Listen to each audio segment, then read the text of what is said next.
여러분에게 집은 어디입니까? 태어나고 자란 곳, 아니면 지금 내가 발딛고 서 있는 곳일까요? 수십 년간 이국 땅에 뿌리 내리고 살다가 노년이 되어 고국으로 돌아온 이들에게 이 질문은 평생을 따라다니는 무거운 화두일지 모릅니다. 오늘 우리는 30년간의 미국 생활을 뒤로하고 60이 넘어 새로운 삶의 방식을 찾아 나선 한 남자의 여정을 따라가 보려 합니다. 이것은 단순히 두 나라를 오가는 이야기가 아니라 나는 누구이며 나의 진짜 집은 어디인지 찾아가는 깊은 성찰의 기록입니다.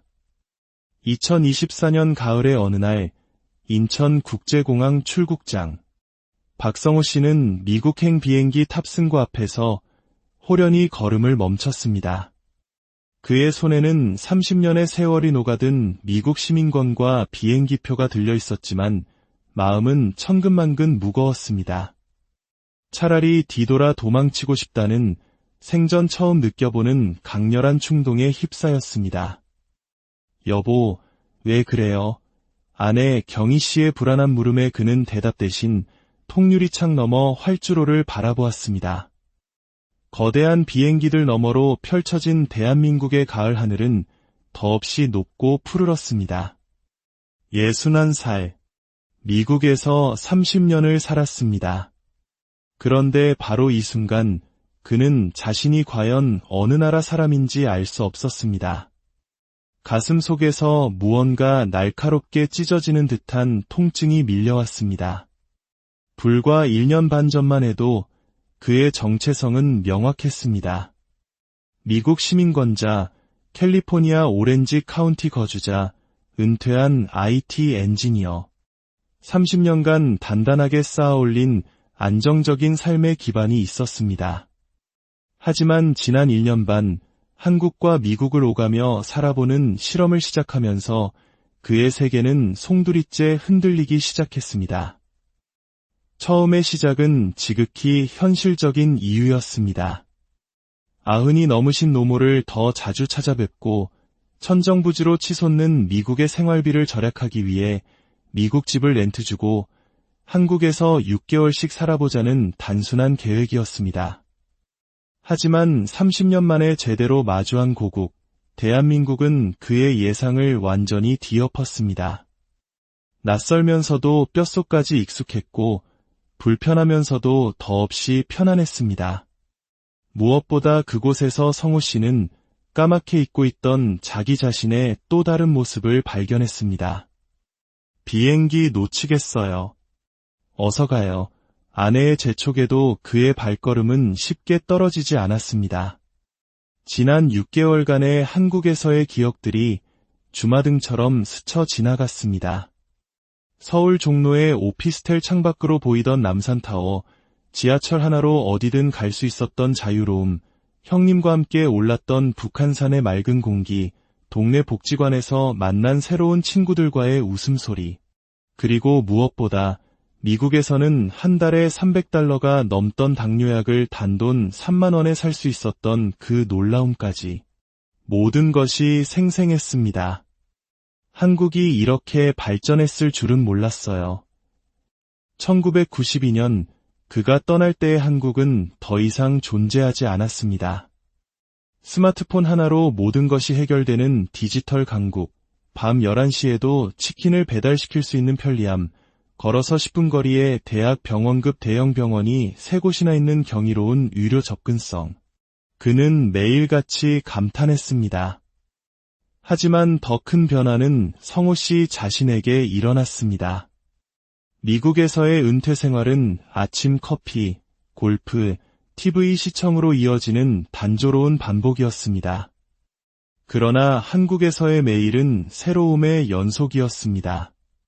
70대 할머니에게 서예를 배우고 등산 모임에 나가 서울의 산들을 누비고 재래시장에서 상인과 흥정을 하며 장을 보는 소소한 일상 속에서 그는 마치 젊은 시절로 돌아간 듯한 생기와 활력을 느꼈습니다.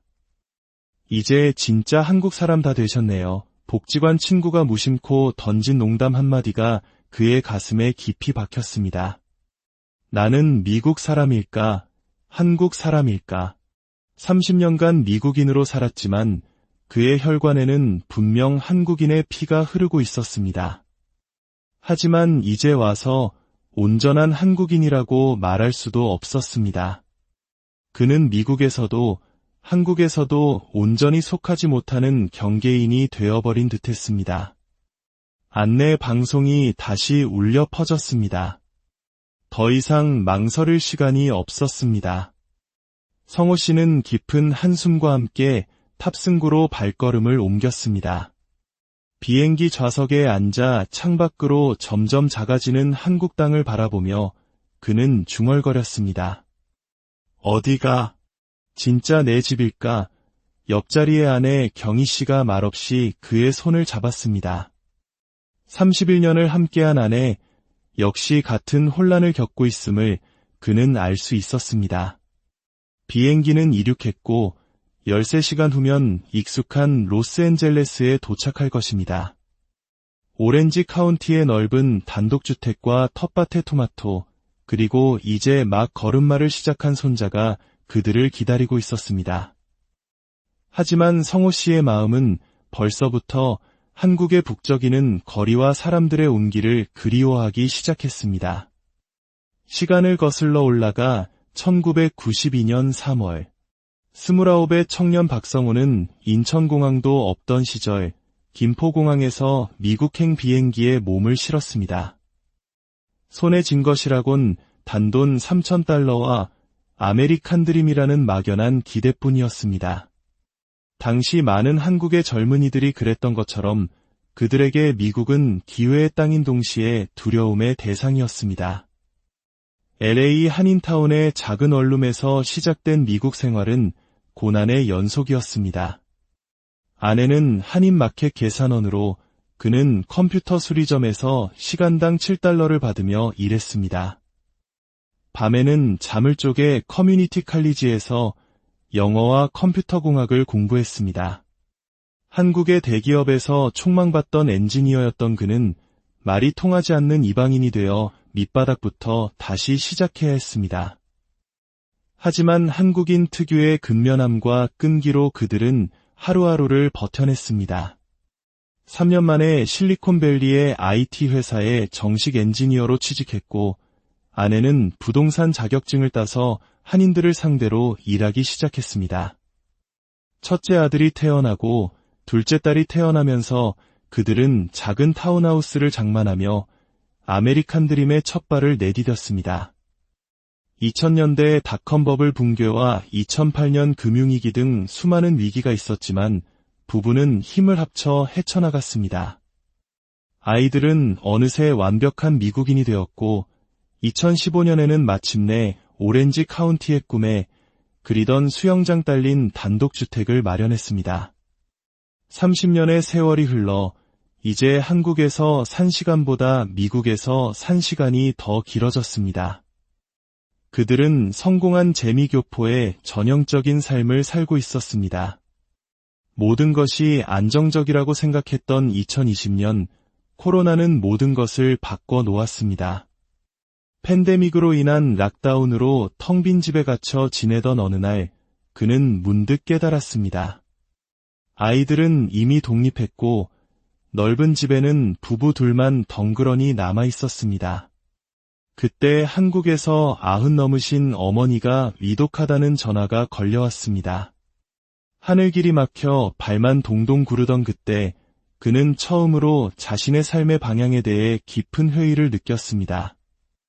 그렇게 시작된 한국에서의 6개월살이 실험은 그의 인생을 송두리째 흔들어 놓았습니다. 처음 한국에 돌아와 그가 느낀 가장 큰 충격은 의료 시스템이었습니다.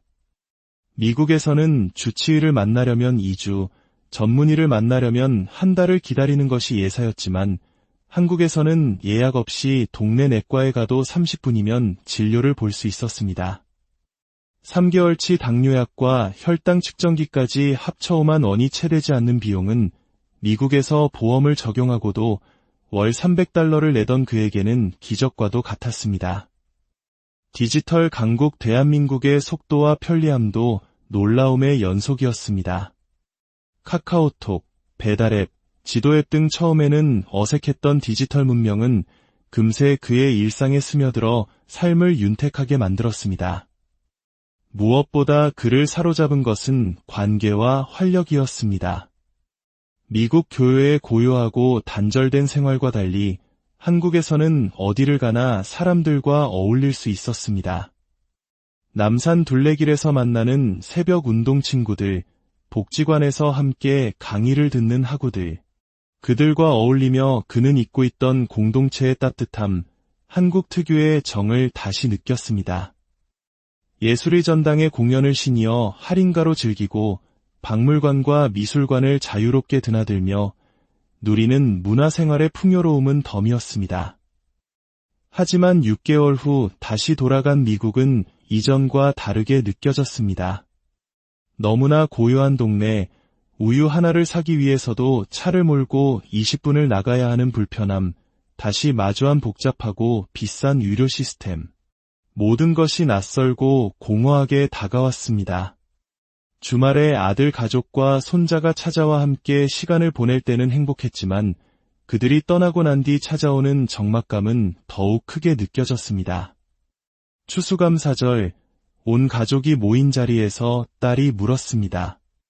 아빠, 한국이 좋으세요? 여기가 좋으세요? 그는 선뜻 대답하지 못했습니다. 미국의 안정감과 한국의 활력, 손주와의 시간과 노모와의 시간, 익숙함과 새로움 사이에서 그의 마음은 끊임없이 흔들렸습니다. 결국 부부는 중대한 결심을 합니다. 한국 생활의 현실을 제대로 마주해보기로 한 것입니다. 지금까지는 늘 날씨 좋은 봄에 와서 가을에 떠났지만 이번에는 한국의 혹독한 겨울을 겪어보기로 했습니다. 30년 만에 마주한 한국의 겨울은 상상 이상이었습니다. 영하 10도를 오르내리는 칼바람과 캘리포니아의 온화한 날씨에 익숙해진 몸에는 고통에 가까웠습니다. 평소에 2배가 넘는 난방비 고지서와 창문을 열 수 없게 만드는 미세먼지는 한국 생활의 어두운 면을 보여주었습니다. 진정한 시련은 설날에 찾아왔습니다. 온 나라가 기성행렬과 가족 모임으로 들썩이는 명절 당일, 부부는 24평 오피스텔에 단둘이 남겨졌습니다. 텔레비전에서는 온통 행복한 가족들의 모습이 흘러나왔고 아파트 창문 너머로는 웃음소리가 새어나왔습니다. 그 순간 성우 씨는 뼛속 깊이 깨달았습니다. 30년의 세월이 자신들을 완벽한 이방인으로 만들었다는 것을. 한국인이지만 온전한 한국인이 아니고 미국인이지만 온전한 미국인도 아닌 그 어디에도 속하지 못하는 존재가 되었다는 서글픈 현실을 마주해야 했습니다. 하지만 겨울이 지나고 봄이 오듯 성호 씨의 마음에도 새로운 깨달음이 찾아왔습니다. 완벽한 곳은 없다는 것. 미국에는 미국의 장단점이, 한국에는 한국의 장단점이 있을 뿐이라는 사실을 인정한 것입니다. 중요한 것은 어느 한쪽을 선택하는 것이 아니라 양쪽의 장점을 지혜롭게 누리는 것이었습니다. 그리하여 성호 씨 부부는 새로운 삶의 방식을 설계했습니다. 1년을 3번으로 나누어 4개월씩 한국과 미국을 오가며 사는 것입니다. 한국의 가장 아름다운 계절인 봄과 가을, 미국의 쾌적한 여름과 겨울을 즐기는 21세기형 노마드 라이프. 이것은 더 이상 혼란스러운 도피가 아닌 주체적인 선택이었습니다. 어디에도 완전히 뿌리내리지 못한다는 아쉬움 대신 두 세계를 자유롭게 넘나드는 유연함을 얻었습니다. 경제적으로도 미국 집 렌트비로 한국 생활비와 비행기표 값을 충당하고도 돈이 남았습니다. 오히려 미국에만 있을 때보다 저축이 늘었습니다. 무엇보다 가장 큰 변화는 60이 넘은 나이에도 끊임없이 새로운 것을 배우고 도전하는 자신을 발견한 것입니다. 한국에서는 서예와 사진을 배우고 미국에서는 온라인으로 한국 역사 강의를 들으며 두 문화를 잇는 다리가 되었습니다. 손주들에게는 화상통화로 한글을 가르쳐주며 세대를 잇는 역할도 하게 되었습니다. 이제 인천공항은 그에게 더 이상 경계의 공간이 아닙니다. 두 개의 집을 잇는 현관문과 같은 곳이 되었습니다. 그는 자신의 경험을 두 나라 한 인생이라는 제목으로 블로그에 기록하기 시작했습니다. 놀랍게도 비슷한 고민을 하는 수많은 교포들과 은퇴자들이 그에게 조언을 구하며 공감대를 형성했습니다. 그의 개인적인 고민이 실은 글로벌 시대를 살아가는 많은 이들의 보편적인 고민임을 알게 된 것입니다. 어느덧 2025년 여름, 오렌지 카운티의 집 뒷마당에서 그는 바비큐 그릴 위에 스테이크를 굽고 있습니다. 옆에서는 아내가 한국에서 직접 담가 얼려온 김치를 썰고 있습니다. 미국식 스테이크와 한국식 김치의 조화. 이것이야말로 그들의 새로운 삶, 새로운 정체성을 상징하는 완벽한 그림이었습니다. 그는 생각합니다. 완벽한 선택은 없지만 최선의 선택은 있다고. 그리고 나이가 들어서도 변화를 두려워하지 않고 새로운 삶의 방식을 시도할 수 있다는 것, 그것이야말로 진정한 젊음이 아닐까 하고 말입니다. 어디가 집인지 더 이상 중요하지 않았습니다. 한국도 집이고 미국도 집이었습니다. 아니, 어쩌면 진짜 집이란 특정 장소가 아니라 사랑하는 사람과 함께 있는 바로 그곳, 그 시간이 아닐까요? 성호 씨는 아내를 바라보며 미소 지었습니다. 앞으로도 이렇게 두 나라를 오가며 매일을 새롭게 그리고 감사하며 살아가리라고 다짐하면서 말입니다. 오늘 이야기가 여러분의 마음에 깊은 울림을 주었다면 여러분의 소중한 사람들과 이 여정을 함께 나눠보는 것은 어떨까요? 여러분의 구독과 좋아요는 저희가 더 깊이 있고 의미 있는 이야기를 만드는데 정말 큰 힘이 됩니다. 오늘도 함께 해주셔서 진심으로